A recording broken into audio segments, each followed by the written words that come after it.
In this illustration, it is given a point object is moving with velocity 5 meter per second at angle 37 degree towards a stationary concave mirror of focal length 20 centimeter as shown in the figure. एक concave mirror के principal axis में एक point object situated है जो principal axis से 37 degree angle पे 5 centimetre पर second की स्पीड से मूव कर रहा है. We need to find the image position and its velocity when object is at a distance 30 centimeter from the mirror. तो जिस समय ये ऑब्जेक्ट पोल से 30 सेंटीमीटर की डिस्टेंस या मिरर से 30 सेंटीमीटर की डिस्टेंस पे हो, उस समय हमें इमेज की पोजीशन बतलाना है और इसकी स्पीड या वेलोसिटी बतलाना है. तो मैं डायग्राम कॉपी कर लेता हूँ नेक्स्ट पेज में. This is the diagram. यहाँ पे आप देख सकते हो कि ऑब्जेक्ट है ये प्रिंसिपल एक्सिस से किसी एंगल पे मूव कर रहा है. और इससे पहले थ्योरी में हम लोगों ने दो केसेस एनालाइज किए हुए हैं. पहला केस था when object is moving along the principal axis और सेकंड केस था when object is moving perpendicular to the principal axis.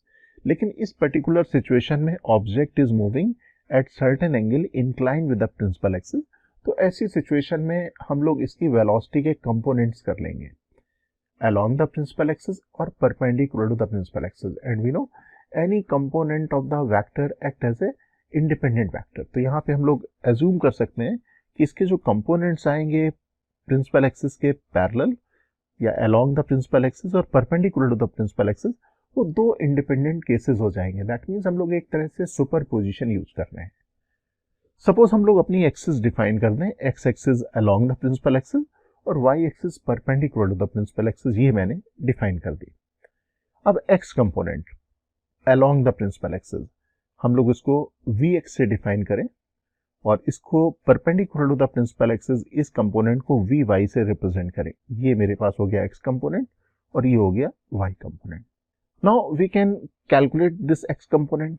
You know this magnitude of speed is 5 centimetre पर second, so this is 5 cos 37 degree और ये हमारे पास y component आएगा 5 sin 37 degree.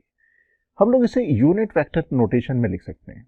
So here we can write velocity of the object with respect to mirror, this is equal to 5 cos 37 degree i cap plus 5 sin 37 degree j cap. Okay, sin 37 cos 37 इसकी value मालूम है, हम लोग इसकी value जानते हैं 3y5 और ये वैल्यू हम लोग को मालूम है 4y5. तो ये आ जाएगा velocity of the object with respect to mirror 4i cap plus 3j cap centimetre पर सेकेंड. इसको मैं अलग लिख लेता हूँ. ये वैल्यू आ गई, velocity of the object with respect to mirror आ गया.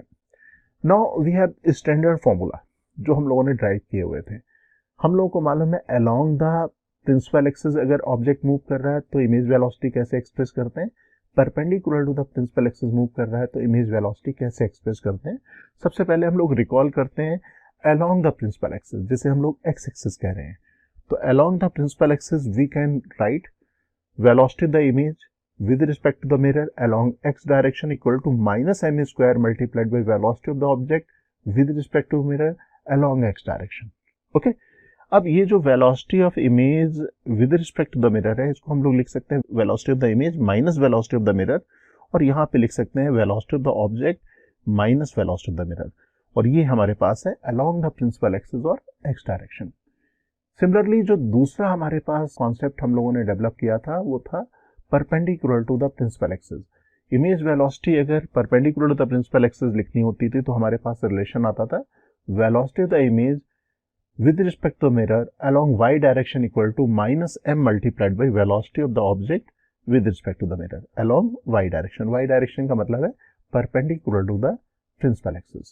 ओके, अब यहाँ पे ये दोनों हमारे पास सिचुएशन आ गई. अब देखो दोनों सिचुएशंस में जो हमारे पास फॉर्मूले में अपेयर हो रहा है वो है मैग्निफिकेशन का टर्म स्मॉल m. तो सबसे पहले हम लोग यहाँ पे मैग्निफिकेशन स्मॉल m कैलकुलेट कर लेते हैं.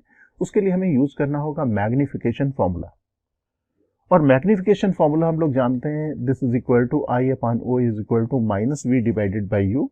ये रिलेशन है और v के बारे में हम लोगों को मालूम है, हम लोग v का स्टैंडर्ड फॉर्मूला डायरेक्ट फॉर्मूला लिखते थे you f divided by u minus F. अगर यहाँ सब्स्टिट्यूट करेंगे u और u कैंसिल हो जाएगा और हमारे पास जो फॉर्मूला आएगा वो एफ और यू के टर्म में आ जाएगा, ये रिलेशन आ जाएगा। We know the focal length, we know the object distance.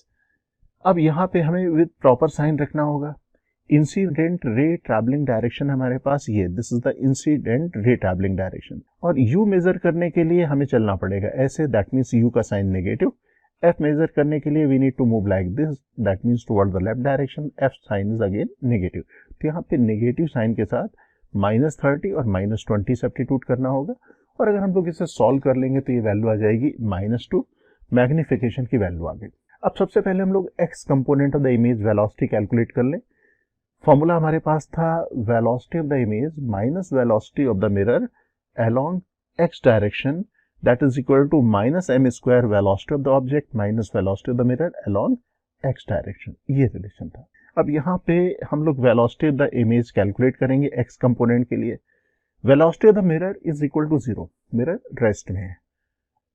Velocity of the object की अगर बात करें तो this is 4i cap x component, velocity of the mirror 0, यहाँ पे वैल्यू रख दें, और यहाँ से हमें आ जाएगा X component of the velocity of the image, that means component of the image velocity principal axis के अलोंग हमारे पास ये वेलोसिटी आ गई। अब यहाँ पे हम लोग दूसरा कंपोनेंट भी कैलकुलेट कर लें, that is component of the image velocity perpendicular to the principal axis. यहाँ पे m की वैल्यू मालूम है, we know the y component, और यहाँ पे डायरेक्ट कैलकुलेट कर लें y कंपोनेंट, यही फॉर्मूला हम लोग यूज करेंगे।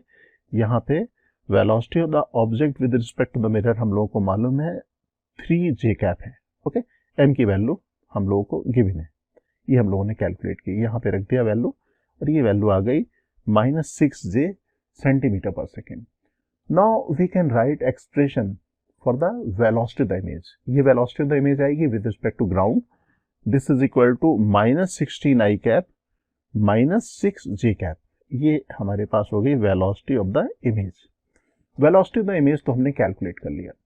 अब हमें position of the image calculate करनी थी, तो position of the image calculate करनी, मैं वेलोसिटी ऑफ द इमेज का जो एक्सप्रेशन है इसको मैं कॉपी कर लेता हूँ, थोड़ा और एनालाइज करेंगे इस सिचुएशन को, ये मैंने कॉपी कर लिया। अब पोजीशन ऑफ द इमेज का जो फॉर्मूला है वो है v is equal to u f divided by u minus f. अब यहाँ पे u is equal to -30, f equal to -20, यहाँ सब्स्टिट्यूट कर देंगे तो ये हमारे पास आ जाएगा -60 centimetre, minus sign in front of the mirror, mirror के सामने 60 सेंटीमीटर की डिस्टेंस पे ये पोजीशन ऑफ द इमेज होगी। अब ये जो velocity of the image vector form में है, अब हम लोग स्पीड कैलकुलेट कर लेते हैं और देखते हैं कि ये हमें कैसा दिखलाई देगा, किस डायरेक्शन में मूव करता दिखलाई देगा। इसके लिए मैं यहाँ पे इमेज वेलोसिटी के कंपोनेंट यहाँ पे मार्क कर देता हूँ, ये -16i कैप, और एक्स एक्सिस है राइटवर्ड डायरेक्शन में, पॉजिटिव वाई एक्सिस है अपवर्ड डायरेक्शन में, तो मैं यहाँ पे ये मार्क कर देता हूँ 16 सेंटीमीटर पर सेकेंड। ये मैंने -x डायरेक्शन में आप ऑब्जर्व कर सकते हो मार्क किया, और -y डायरेक्शन में ये मैंने मार्क कर दिया दूसरा कंपोनेंट। नेट वेलोसिटी के लिए वेक्टर समेशन, ये आ जाएगा वेक्टर समेशन, ये वेलोसिटी ऑफ द इमेज की डायरेक्शन आएगी। Now we can find the speed of the image. Speed of the image should be equal to 16 square plus 6 square, ये speed हमारे पास आ जाएगी। अप्रॉक्सीमेट कैलकुलेशन करेंगे तो ये वैल्यू आएगी 17 सेंटीमीटर पर सेकेंड, ये आ गया। अब अगर हमें डायरेक्शन मालूम करना है तो सपोज ये जो रिजल्टेंट वेलोसिटी है वो प्रिंसिपल एक्सिस से थीटा डिग्री का एंगल बना रही है। Now we can write tan theta is equal to 6 divided by 16, okay, that means theta is equal to, इसको सिंप्लीफाई कर लें 3/8 हो जाएगा, तो tan theta is equal to 3/8, that means theta is equal to tan inverse 3/8, ये हमारे पास final direction आ जाएगी। तो इमेज वेलोसिटी का कंप्लीट डिस्क्रिप्शन और उसकी पोजीशन हम लोगों ने यहाँ पे वेरीफाई कर ली।